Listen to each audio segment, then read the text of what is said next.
Banyak di antara umatku yang akan melalaikan bulan ini, bulan antara Rajab dan Ramadan. Apa bulan itu? Bulan Sya'ban. Mereka merugi. Kenapa?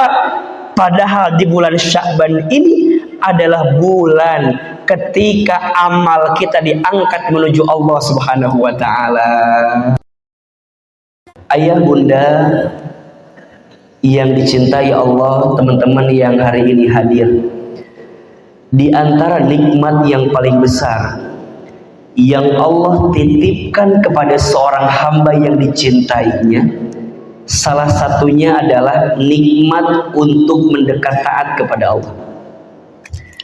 Izin saya berdiri boleh? Izin berdiri ya, izin ya. Baik.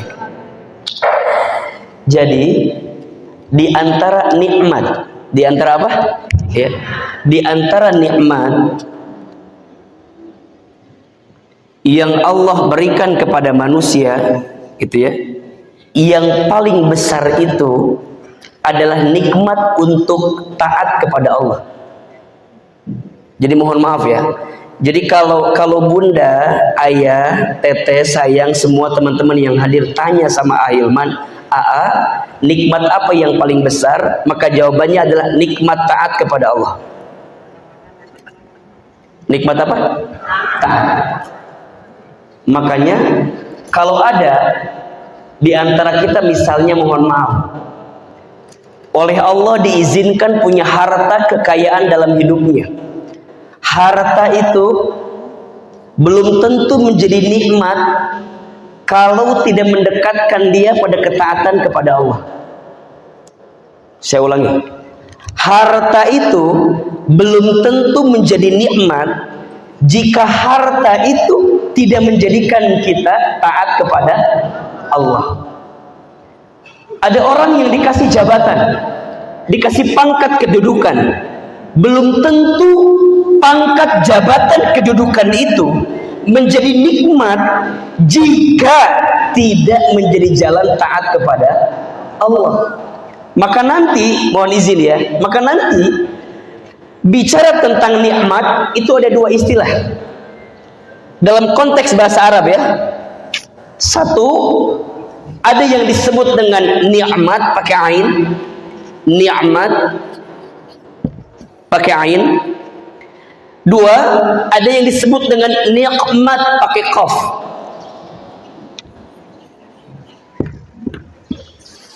Pakai apa? Qaf. Yang pertama apa namanya? Nikmat pakai ain. Yang pertama apa? Nikmat.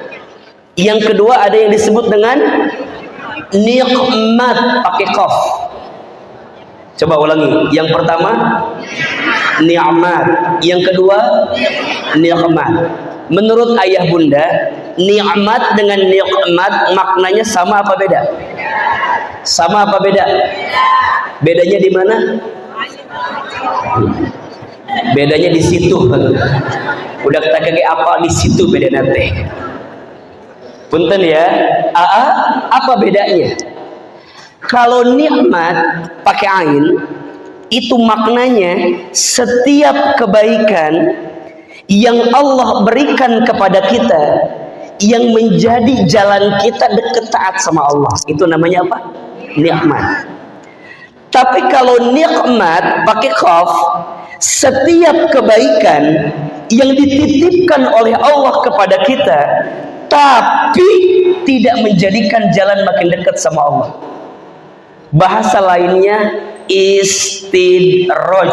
1, 2, 3. Pernah dengar kalimat itu?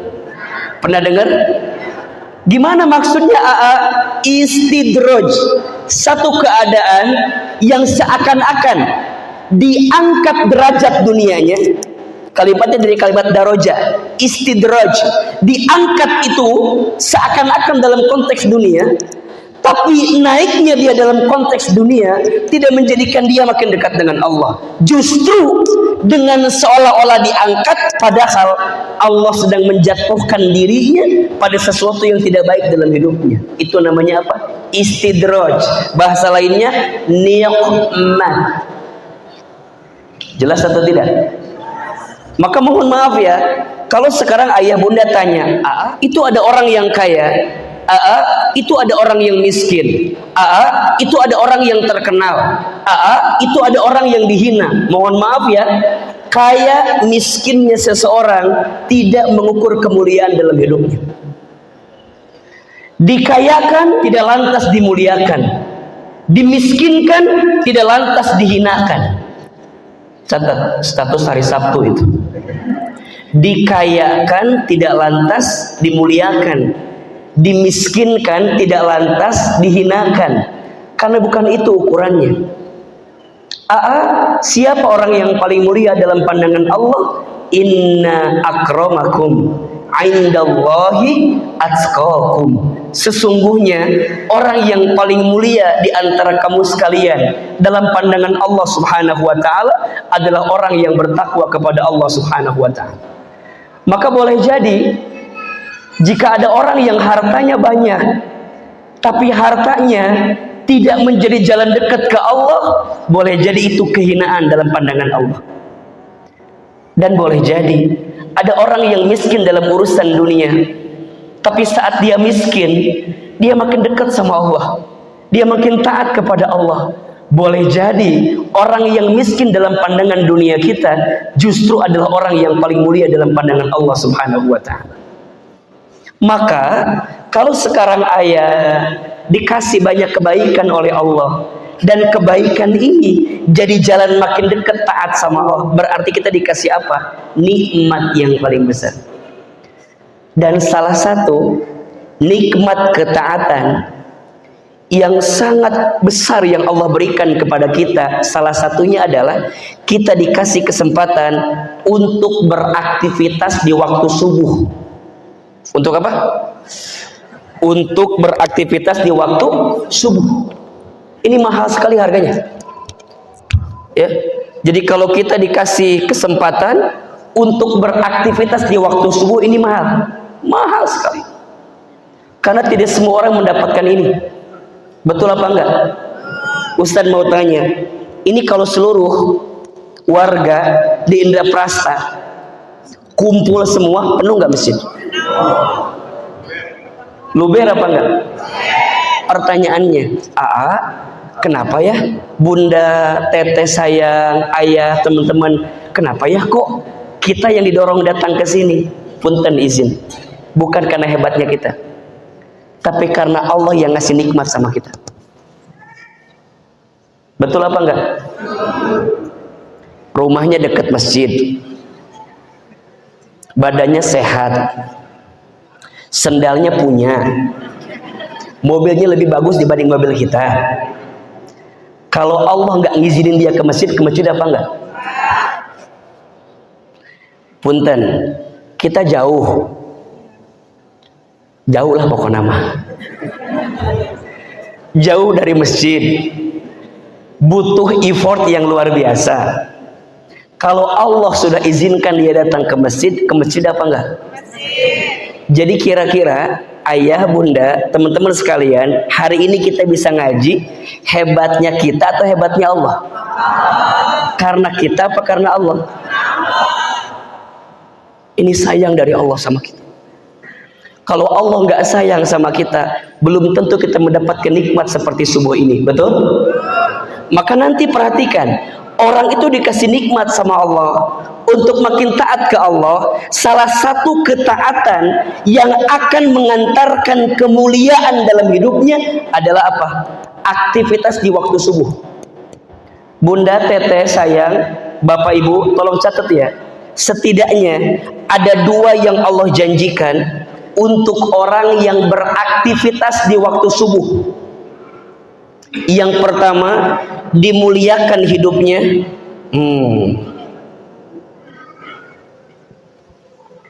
Dua, diberkahi hidupnya. Satu apa? Dua, coba lebih kencang. Satu apa? Dua, perhatikan ya, siapapun orang yang beramal soleh, beraktivitas kebaikan, di waktu subuh, di waktu pagi, maka setidaknya dia mendapatkan 2 garansi dari Allah. 1, dimuliakan hidupnya, 2, diberkahi hidupnya. Ahilman, apa di antara amal yang sangat disukai oleh Allah untuk dilakukan di waktu pagi? Perhatikan ya, kalau kita bikin schedule kira-kira begitu, kalau kita bikin rundown dari kehidupan kita, maka ada beberapa amalan yang bisa Bunda hadirkan di waktu pagi agar mendapatkan kemuliaan dan keberkahan dari Allah. Mau atau tidak? Mau atau tidak? Mau aja, mau banget. Cius mie apa? Mie ayam. Ini kelihatan lapar. Ini sampai jam berapa kajian kita hari ini? Jam 12. Udah berapa banyak ustadz yang meninggal di sini? Disuruh ceramahnya panjang. Baik, izin ya kalau agak-agak lambat, mungkin 6:30 baru kita selesai. Nggak apa-apa? Nggak apa-apa ya. Ini belum masuk materi inti kita, belum. Ini baru pendahuluan. Ini baru pendahuluan ya. Lanjut? Lanjut apa enggak? Mual bosen? Mual capek? Lu capek sah? Lanjut ya. Oke. Tadi Ahilman tanya, kira-kira apa di antara amalan schedule kita sehingga kita bisa mendapatkan kemuliaan dan keberkahan dari Allah? Mau tahu apa enggak? Tolong catat ya. Setidaknya ada 5 amal soleh yang bisa kita lakukan di awal pagi untuk mengundang kemuliaan dari Allah. Ada berapa? 1, 2, 3, 4, 5. 1, sholat tahajud. 1 apa? Tahajud. Insya Allah. Ayah bunda, bapak ibu sekalian, sholat tahajud itu sholat yang akan mengantarkan kemuliaan. Surat Al-Isra ayat 79. Nanti dibuka di rumah ya. Apa kata Allah? A'udzubillahi minasyaitonirrajim.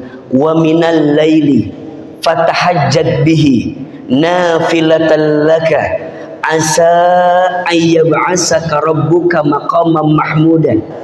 Dan di waktu sebagian malam dirikanlah sholat tahajud sebagai tambahan untuk hidupmu. Niscaya Allah akan angkat derajatmu maqamam mahmuda, ke tempat yang paling terpuji. Makanya mohon maaf,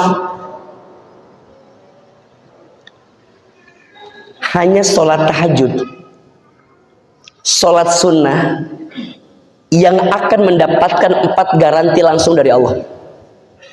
1, diangkat derajatnya. 2, diampuni dosanya. 3, ditunjukkan jalan keluarnya. 4, dilapangkan hidupnya. Jadi kalau ada di antara keluarga kita di sini, mohon izin, dia sedang berkarir, sedang berbisnis, sedang berusaha, sedang belajar, ingin diangkat kemuliaannya, tahajud. Kalau ada di antara kita sedang punya masalah, sedang punya persoalan, sedang sulit hidupnya, agar dibuka jalan keluarnya, tahajud. Kalau ada di antara kita ngerasa banyak dosa dan ingin memulai perbaikan dalam hidupnya, tahajud.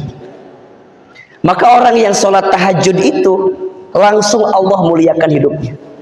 Seberat apapun persoalan dalam hidupnya, ketika dia punya kualitas tahajud dalam hidupnya, maka dia akan diantarkan pada kebaikan dalam pandangan Allah Subhanahu wa ta'ala. Maka yang pertama sholat tahajud. Bunda tanya sama saya, kira-kira waktu tahajud terbaik itu jam berapa? Jawabannya di 1/3 malam. 1/3 malam kapan? 1/3 malam terakhir. Contoh, kalau kita punya jam 6, 9, 12, 3, gitu ya kira-kira ya. Oke ya, oke. Azan Isya jam berapa sekarang? Oke, 7:30. Let's say kita sebut jam 8 saja. Oke? Berarti kalau kita mulai dari Isya jam 8, maka sepertiga malam pertama itu 8, 9, 10. Sepertiga malam pertama. Naik sepertiga malam kedua, 11, 12, 1. Ini namanya apa? Sepertiga malam kedua. Nah, kapan tahajud itu terbaiknya? Di sepertiga malam terakhir. Jam 2, jam 3, jam 4. Let's say jam 5 subuh misalnya. Maka disinilah momentum terbaik untuk kita bangun. Jadi kalau bunda tanya, ayah tanya, teman-teman tanya, jam berapa tepatnya bangun? Jam 2, ambil air wudhu, siapkan sejadahnya, hadirkan tahajudnya. Berarti kira-kira di jam setengah 3, jam 3, jam setengah 4, kira-kira di situ. Nanti menjelang subuh namanya sahur, waktu sahur. Apa yang Allah perintahkan di waktu sahur? Lanjut, amalan yang kedua, istighfar. Wa fil ashari hum yastaghfirun. Dan di waktu sahur perbanyak istighfar. Jelas sampai sini? Satu, yang pertama apa? Tahajud. Yang kedua istighfar. Makanya aku tuh suka tahajud tapi pas tahajud sok lieur lieur naon? Lieur doa naon deui nya aya. Asa geus loba ngadoa teh tapi geus teparuguh gitu kan. Tolong catat ini ya. Kalau ayah bunda, jamaah sekalian bingung gitu, harus doa apalagi yang dipanjatkan? Udah, doa minta ampun sama Allah. Kadang kita tuh lebih sibuk ya, minta urusan dunia A, B, C dan seterusnya, tapi kita lupa sama Allah untuk minta ampun atas dosa yang pernah kita lakukan. Padahal rumusnya, ini rumusnya. Kalau Allah sudah ampuni dosa-dosa kita, maka apa yang kita minta dengan izin Allah akan diberikan dalam hidup kita. Kadang yang membuat doa itu belum dikabulkan oleh Allah karena apa? Karena ada dosa yang menghambat dalam kehidupan kita. Makanya ayah bunda, kalau ayah bunda perhatikan, setiap doa yang mungkin Ahilman sering bimbing kalau muhasabah, pasti di awal mintanya adalah apa?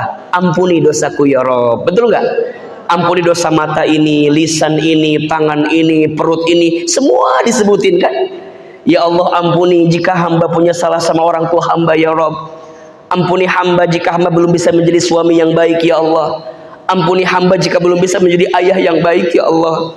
Ampuni hamba ya Allah jika belum bisa menjadi guru yang baik ya Allah, jadi sahabat yang baik ya Allah. Terus sampai mentok kita minta ampun.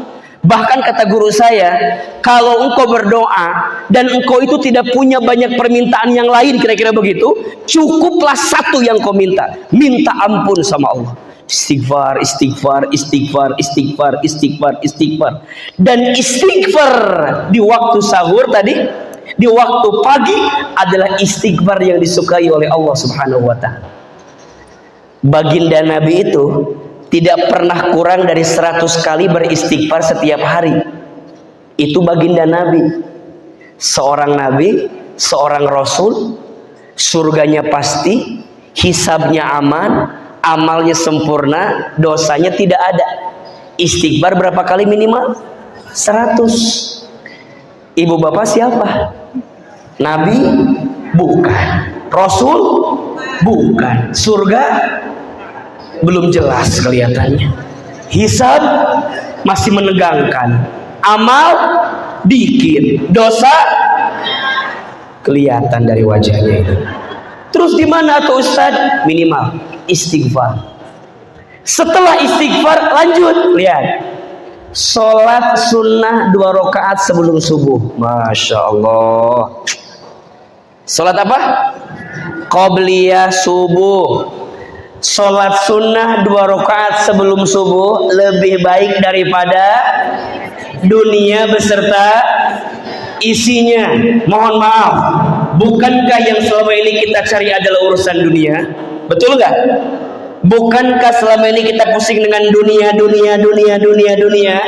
Nah ternyata Kalau dunia ingin dekat dengan genggaman kita, salah satu amalannya adalah sholat sunnah 2 rakaat sebelum subuh, lebih baik daripada dunia beserta isinya. Lanjut lagi, sholat subuh berjamaah di masjid. Apa? Sholat subuh, Masya Allah, berjamaah.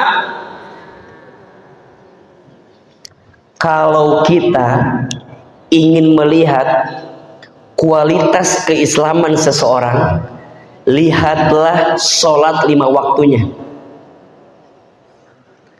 Akan tetapi, jika kita ingin melihat kualitas keimanan seseorang, lihat kualitas sholat isya dan sholat subuhnya. Saya ulangi. Kalau kita ingin melihat kualitas keislaman seseorang, lihat sholat 5 waktunya. Tapi kalau kita ingin melihat kualitas keimanan seseorang, lihat sholat isya dan sholat subuhnya. Makanya wajar cara membedakan tanda orang munafik itu, lihat sholat subuhnya. Saya ulangi ini. Jadi kalau kita mau melihat jelas tanda kemunafikan dalam dirinya, lihat sholat subuh yang dihadirkannya. Kalau dia sholat subuhnya terjaga, baik.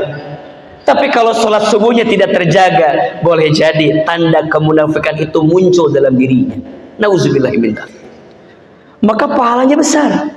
Barang siapa yang sholat subuh berjamaah di masjid, maka di hari itu fi zimmatillah, dia sedang berada dalam penjagaan Allah Subhanahu wa taala. Bayangkan, kalau Allah yang sudah jaga, maka apapun yang ada dalam hidupnya akan mengantarkan kebaikan. Maka ketika dia sholat subuh berjamaah ke masjid, kemudian dia mendapatkan kebaikan itu. Nah, yang kelima apa? Setelah sholat subuh, dia nggak langsung pulang, tapi dia duduk di masjid. Ya, summa qa'ada, kemudian dia duduk. Apa yang dia lakukan? Zikir. Apa yang dia lakukan? Baca Quran.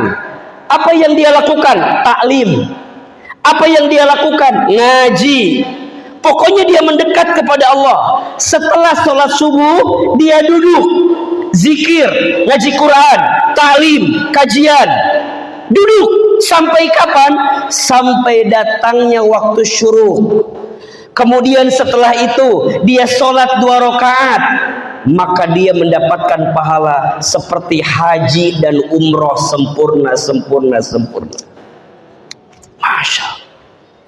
Lihat, kira-kira kita yang di sini dapat nggak kira-kira dari 5 ini nih?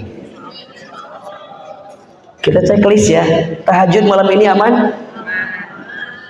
Yang aman kelihatannya. Yang enggak kelihatannya.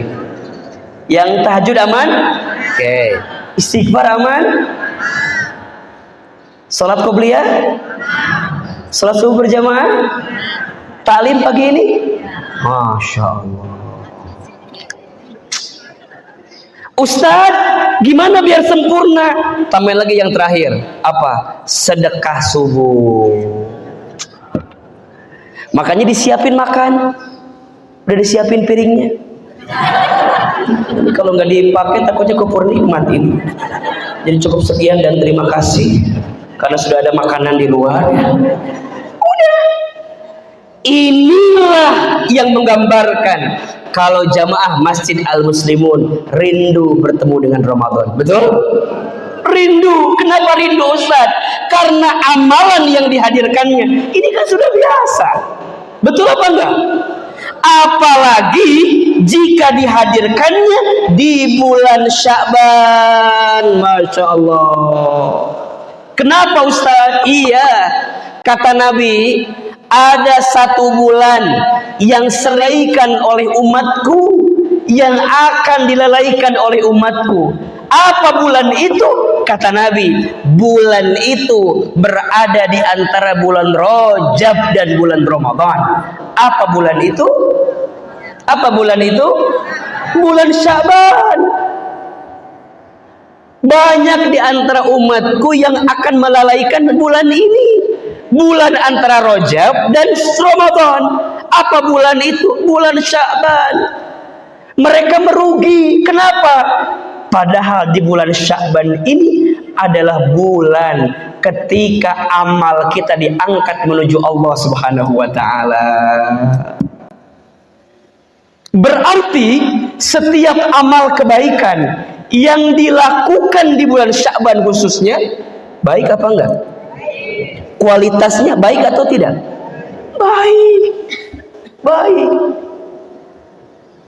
Dan yang paling penting, kenapa bulan Sya'ban ini menjadi sesuatu yang harus kita pastikan amalnya? Karena bulan Sya'ban ini adalah bulan penentuan untuk Ramadan. Kalau kata para ulama, jika kamu ingin melihat kualitas Ramadan seseorang, lihat di 3 waktu.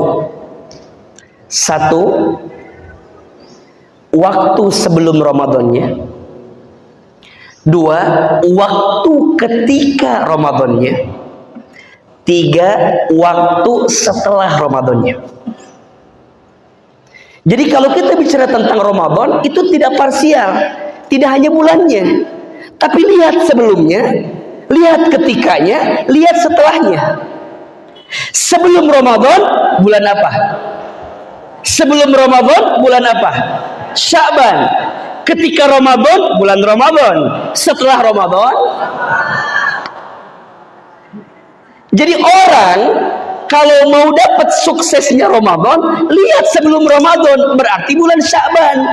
Malah kalau para sahabat jauh sebelum bulan Ramadan, 6 bulan sebelum bertemu Ramadan, mereka sudah menyiapkan kebaikan di dalamnya, khususnya di bulan Rajab. Betul?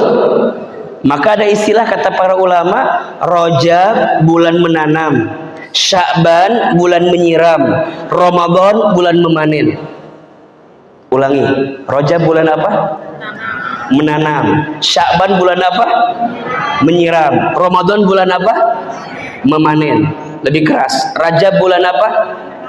Menanam. Sya'ban bulan? Ramadan bulan? Panen. Orang nggak mungkin panen kalau nggak nyiram. Betul? Orang nggak mungkin nyiram kalau nggak nanam.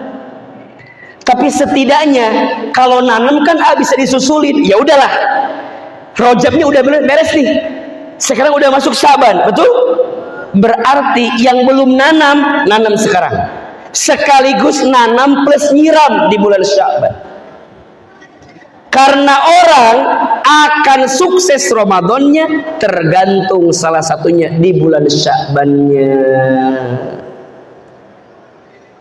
Pertanyaannya, Ustadz, sekarang kita udah di bulan Sya'ban, betul? Apa yang harus kita lakukan di bulan Sya'ban ini sehingga kita bisa dihantarkan oleh Allah bertemu dengan bulan Ramadan? Kira-kira itu pembahasan kita hari ini. Apa yang harus kita lakukan? Ini saya hapus ya. Oke.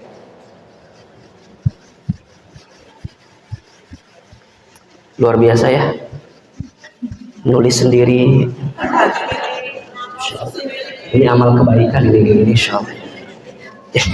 Baik ya, lanjut nggak atau cukup? Lanjut ya. Baik, berarti tadi Sya'ban itu penting atau tidak?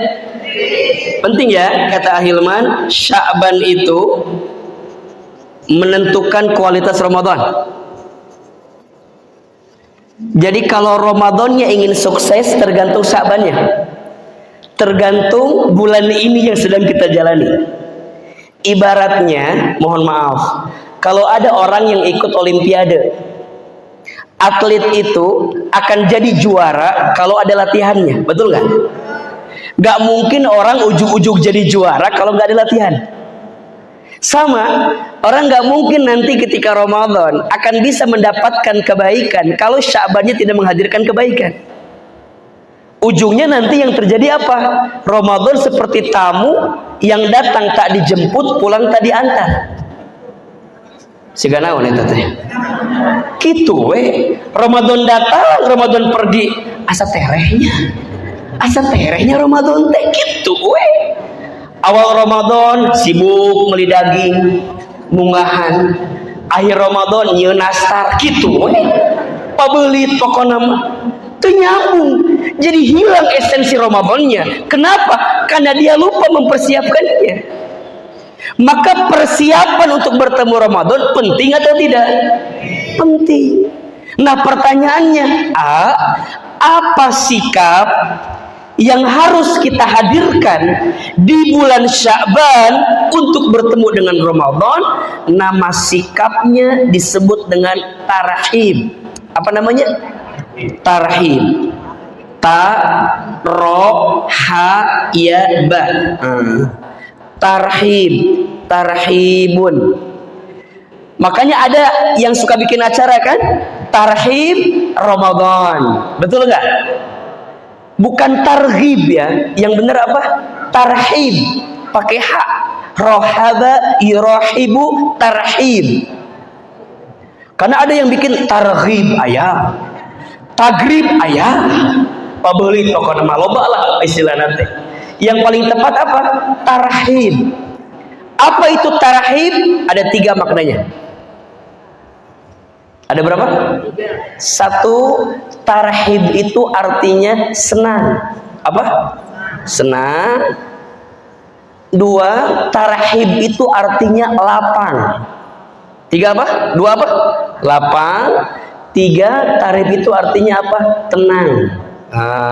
Tuh, saya bikin kalimat yang gampang deh.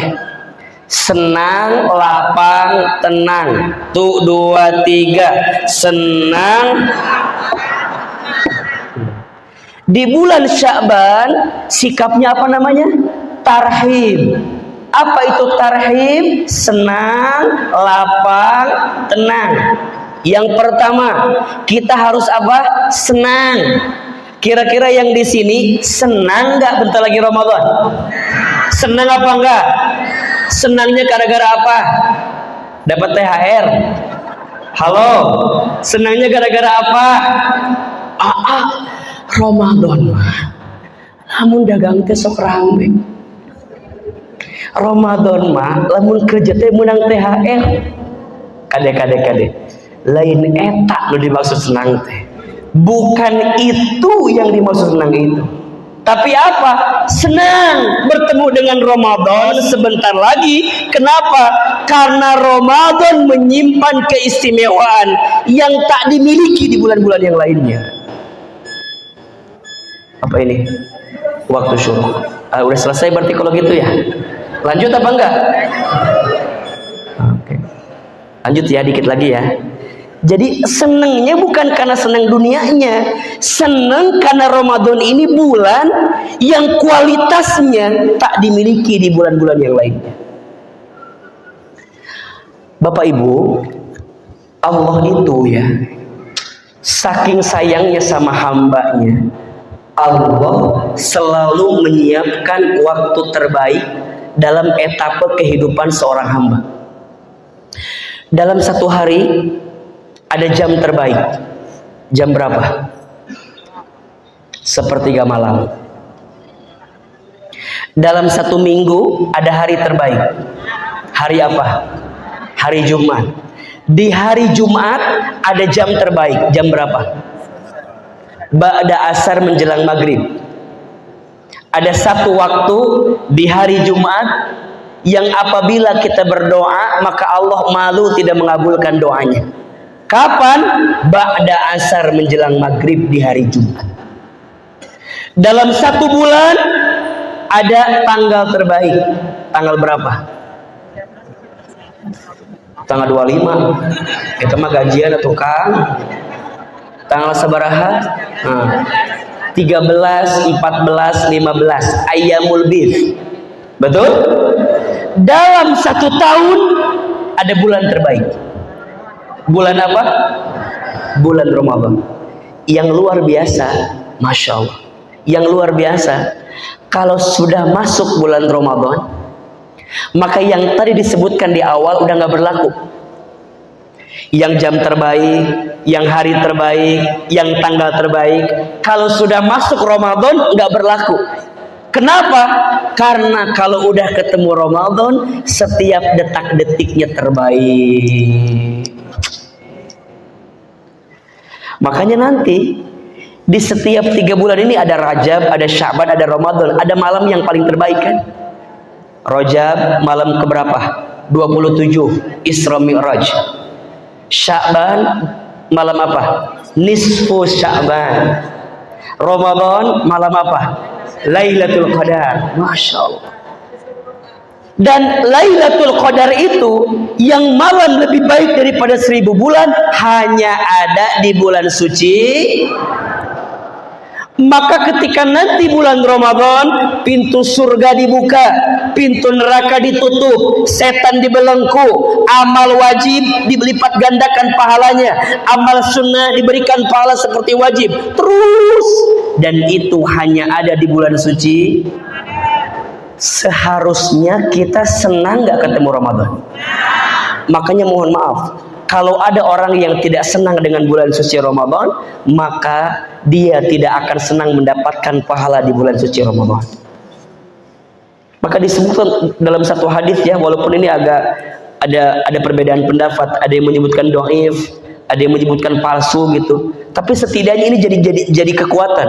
Man fariha bidukhuli Ramadan haramallahu jasadahu ala niran. Barang siapa yang berbahagia dengan masuknya bulan suci Ramadan, maka tubuhnya akan diharamkan tersentuh api neraka. Ini motivasi nih buat kita. Maka senang bertemu Ramadan, harus atau tidak? Harus. Senangnya apa? Karena kita akan bertemu dengan bulan yang sangat mulia. Maka dari sekarang harus senang, karena kita mau ketemu dengan bulan suci Ramadan. Dan ternyata, ini kalau sedikit Ahil menjelaskan ya, Ramadan itu keistimewaannya bisa dirangkai dari huruf yang merangkai kata Ramadan. Huruf ro-nya rahmat. Ramadan itu bulan penuh rahmat. Allah lagi sayang sama kita di bulan Ramadan. Huruf mimnya maghfirah, ampunan. Allah lagi mencurahkan banyak ampunan sama kita di bulan suci Ramadan nanti. Yang ketiga dhamanah. Apa dhamanah? Jaminan. Allah berikan jaminan kepada kita. Apa jaminannya? Surga. Ada satu pintu surga yang Allah siapkan untuk orang yang berpuasa. Apa nama pintu surganya? Ar-Rayyan. Makanya ada nama anak namanya Rayyan. Itu artinya apa? Pintu surga bagi orang yang berpuasa. Nama anak saya perempuan, Rayyana. Itu diambil dari makna yang sama. Pintu surga bagi orang yang berpuasa. Kalau orang Bogor ada lagi namanya Royani biasanya.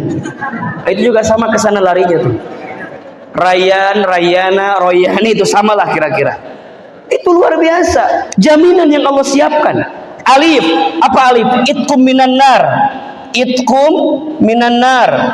Allah lepaskan kita dari api neraka. Nun, nikmat. Masya Allah. Ro-nya apa? Rahmat. Mimnya maghfirah. Do-nya dhamanah. Alifnya itkum minan nar. Nunnya nikmat. Dan ini akan kita dapatkan kalau kita bertemu dengan bulan suci. Berarti di bulan Sya'ban tarhib. Yang pertama maknanya apa? Senang, bahagia, bentar lagi ketemu dengan bulan suci. Yang kedua, lapang. Apa maksudnya Ustaz? Mau bertemu Ramadan, lapangkan hati kita. Gimana caranya? Yuk belajar. Minta maaf sama orang tua kita. Bersihin hati sebelum bertemu Ramadan. Jangan sampai hati kita masih ada kebencian.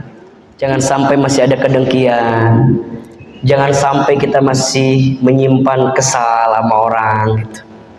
Yuk bersihin. Yang pertama ke orang tua kita. Mohon maaf ya Bapak Ibu sekalian, teman-teman yang disayang sama Allah. Tidak akan diterima puasanya jika ada seorang anak yang durhaka sama orang tuanya dan dia belum sempat minta maaf kepada orang tuanya, maka minta maaflah sama orang tua kita. Kalau ada dosa yang langsung disegerakan siksanya di dunia, itu ada dua. Yang pertama, dosanya seorang anak yang durhaka sama orang tua. Yang kedua, dosanya seseorang yang memutuskan silaturahmi dengan saudaranya. Jadi kalau ada dosa yang langsung disegerakan siksanya di dunia, itu dua. Satu, dosanya anak yang durhaka kepada orang tuanya. Yang kedua, dosanya seseorang yang memutuskan silaturahmi dengan saudaranya. Jadi gimana Ustadz? Ayo, lapangkan hati. Yang orang tuanya masih ada, bahagiakan orang tua kita. Yang orang tuanya masih hidup, muliakan orang tua kita. Ustadz Hilman, bagaimana kalau orang tua kami sudah tiada? Ada 3 yang dirindukan oleh orang tua di alam kubur dari anaknya. Ada berapa? 1, orang tua di alam kubur merindukan doa dari anaknya. Wabil khusus istighfar dari anaknya. Disebutkan dalam sebuah riwayat, ada seseorang yang sudah wafat, kemudian dia hidup di alam kubur. Satu ketika dia tuh terkaget-kaget. Kenapa? Karena siksa kuburnya menjadi hilang, bahkan ringan. Maka orang itu bertanya, wahai malaikat, kenapa saat ini siksa kuburku ringan, bahkan hilang? Apa jawaban malaikat? Mana mungkin aku menyiksamu, sedangkan aku melihat anak-anakmu mendoakan untuk dirimu. Bagaimana mungkin aku menyiksamu, sedangkan aku melihat di antara anak keturunanmu membacakan istighfar untuk dirimu.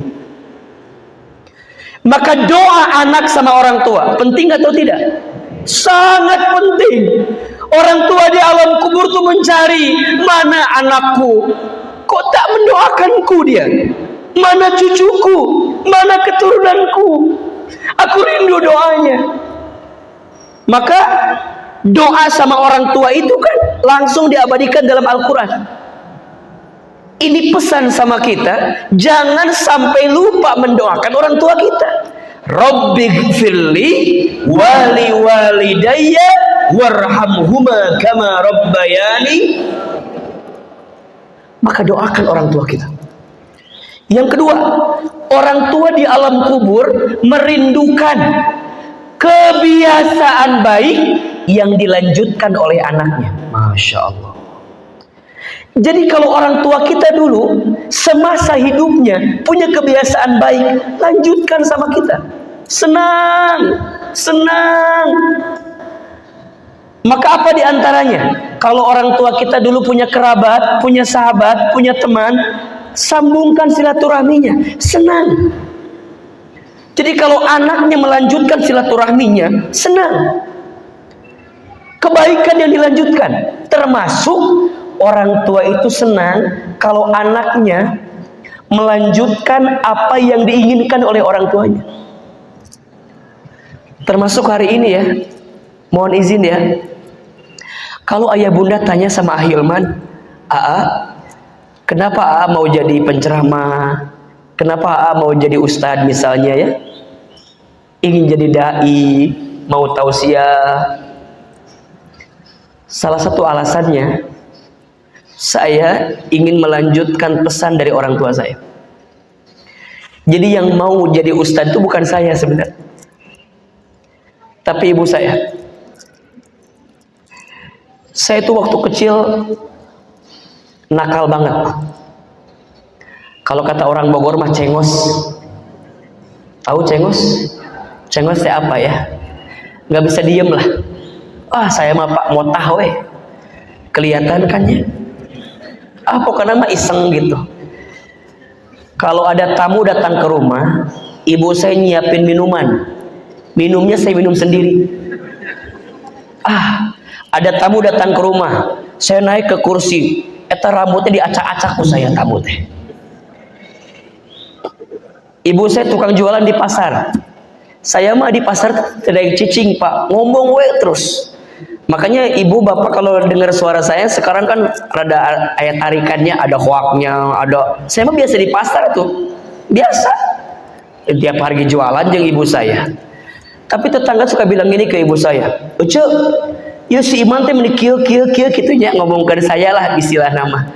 Cek mama saya kieu, ulah kitu. Mungkin jang Iman bakal jadi ustad. Mungkin jang Iman bakal jadi ustad. Terus saya bilang ke ibu saya, "Ustad di mana? Maunya ustad kieu mah." Apa kata ibu saya? Ulah gitu jangan gitu nak, aminkan saja. Apa kalimatnya? Amin.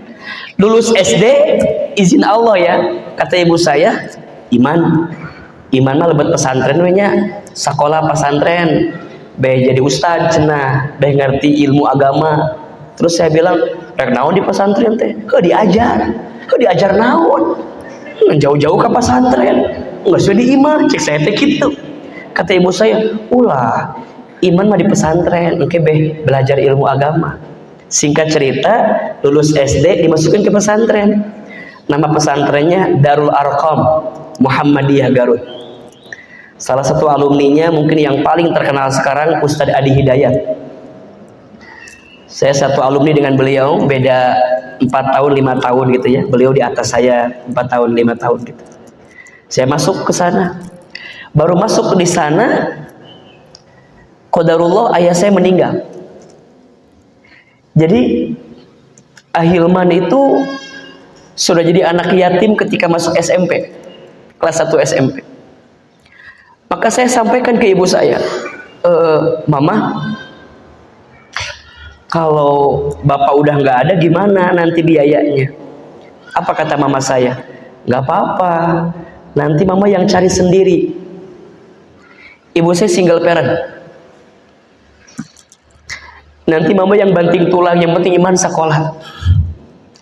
Makanya seorang ibu yang hebat ya, ibu yang tangguh itu tetap kuat dengan apapun keadaannya. Dan saya melihat sosok yang kuat itu pada ibu saya.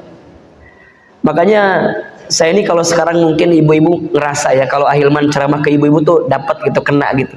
Karena saya suka membayangkan ini ibu saya gitu, ini kakak perempuan saya gitu. Dan itu sangat merasakan sekali. Kelas 1, kelas 2, kelas 3, ibu saya berjualan sendiri banting tulang gitu. Saya lihat bagaimana pengorbanan beliau. Satu kalimat beliau, yang penting Iman sekolah. Iman jangan berhenti pesantren ya. Nanti mama pengen Iman jadi ustad. Ibu saya tuh punya kebiasaan pak, kalau lagi ngaji duduknya paling depan. Ditanya, Ece kenapa kalau ngaji suka paling depan? Apa jawaban ibu saya? Iya, saya tuh paling depan biar jelas ngelihat ustadznya. Biar apa? Saya doa sama Allah, satu saat anak saya ada yang kayak ustadz. Jadi waktu ngaji tuh suka ngeliatin gitu ya, sambil berharap ya Allah, semoga nanti anak saya kayak ustadz gitu. Jadi ustadz. Masuk kelas 4, 1 SMA, ibu saya jatuh di kamar mandi. Kata dokter, stroke. Maka ibu saya udah nggak bisa berbuat apa-apa lagi. Bergeraknya agak terbatas. Ibu saya nggak lagi jualan, nggak lagi dagang. Terus bagaimana sekolah saya? Pesan ibu saya, Iman harus pinter ya, biar dapat beasiswa. Karena mama udah nggak punya lagi biaya. Pokoknya Iman kudu pinter, biar dapat beasiswa. Maka mulai hari itu, saya memperbaiki diri lebih baik lah. Kalau libur dari pesantren, saya pulang ke rumah. Apa yang saya lakukan di rumah? Saya nyuapin ibu saya. Karena beliau stroke ya, jadi beliau nggak sempurna kalau makan sendiri. Saya suapin. Ibu saya itu punya kebiasaan. Kalau pagi-pagi suka nonton ceramah ustadz-ustadz di televisi. Satu kali ibu saya bilang gini, Iman, iya mah, nanti Iman bakal ceramah di televisi ya, seperti ustadz-ustadz itu. Terus saya bilang, nggak mungkin mah. Kita orang kampung, kita orang desa. Saya asli orang Garut, Jawa Barat. Untuk ke Jakarta kan jauh dulu waktu itu.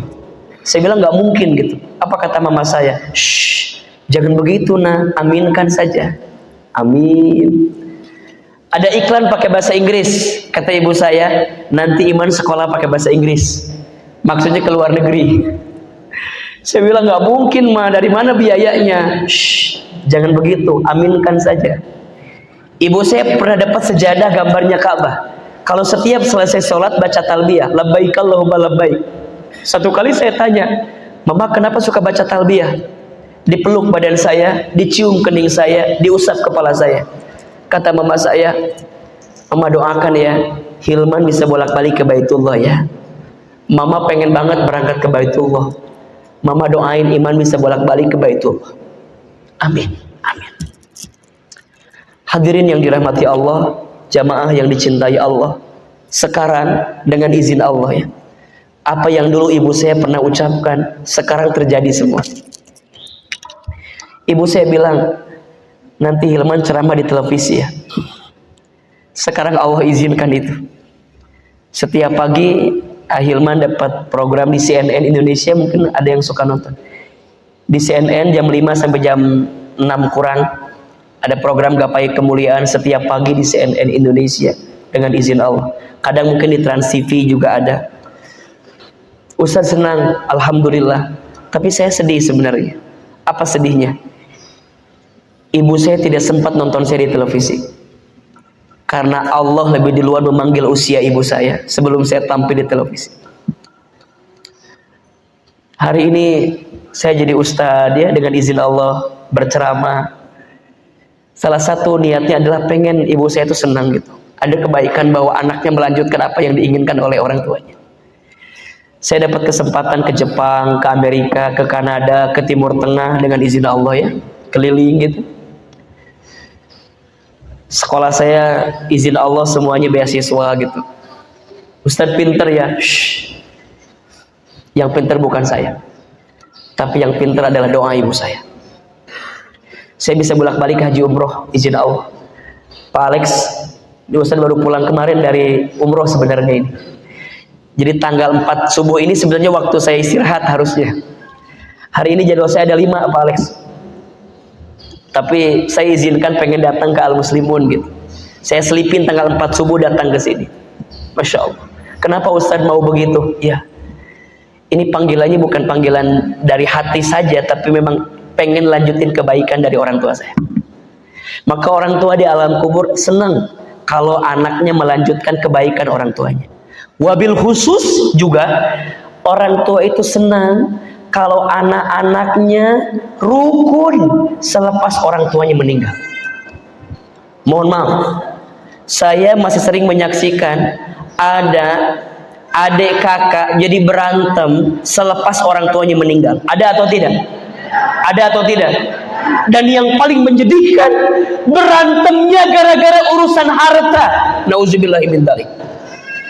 Orang tua kita itu dulu diizinkan oleh Allah punya harta. Kemudian beliau wafat. Sebenarnya harta itu kembali kepada Allah. Betul nggak? Maka dibagi warisnya sesuai dengan aturan Allah. Ini yang paling lucu.